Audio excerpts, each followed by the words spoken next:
history and its themes and figures.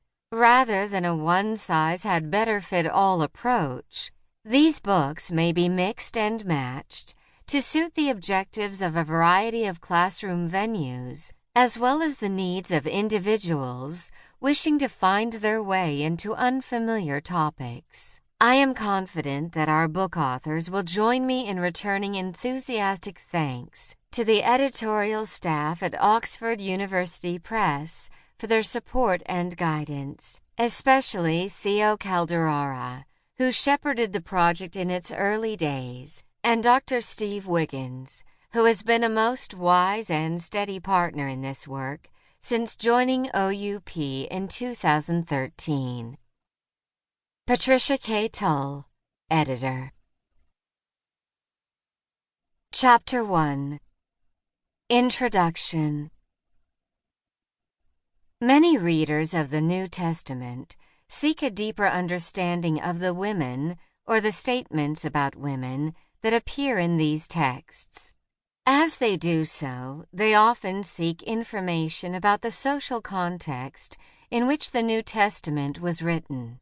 The authors of the New Testament writings shared the same social background as their readers. They took for granted that those early readers would use cultural knowledge to understand their message. Readers today who have different assumptions and experiences of gender roles and expectations often desire additional knowledge of the historical context in order to interpret these writings. Consider this example. The Gospel of Luke indicated that there were women who traveled with Jesus and his disciples and who provided for them out of their resources. Luke chapter 8, verse 3. The author did not comment on this practice as if it were unusual and assumed the reader's cultural knowledge of such customs. Modern readers may desire to know more about the social conventions that shaped the women's provision. What kinds of resources were women likely to have? What relationships were implied by such an arrangement? The reader who understands the historical context can better judge what kind of connection these women may have had to the Jesus movement. Another example is Lydia, who was described as a businesswoman and the head of her household. She prevailed upon Paul and his companions to stay with her in Philippi, Acts chapter 16, verses 14 through 15. Without some knowledge of the cultural context, it is difficult to know whether it was common for women to be heads of households, to run businesses, or to offer hospitality to traveling teachers.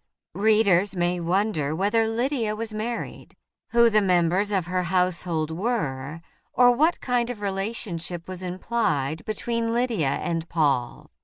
Cultural background, then, helps the reader to fill in the gaps left by the writer, who presumes common knowledge that modern readers do not share.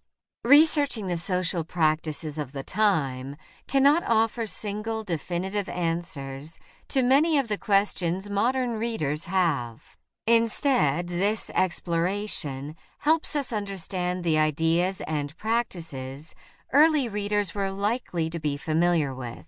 For example, the social status of the women who provided for Jesus is difficult to define with much certainty.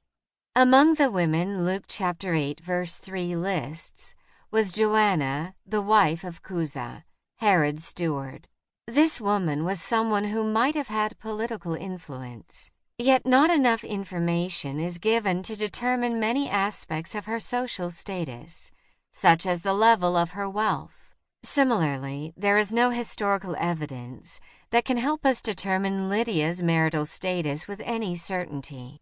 Even readers who understand first-century practices of marriage and widowhood will not know definitively if Lydia was married, but they may be better able to determine what the options were in her context, or what Luke's readers were likely to understand about her. A broader sense of the culture that produced the New Testament may also help modern readers avoid mistakes.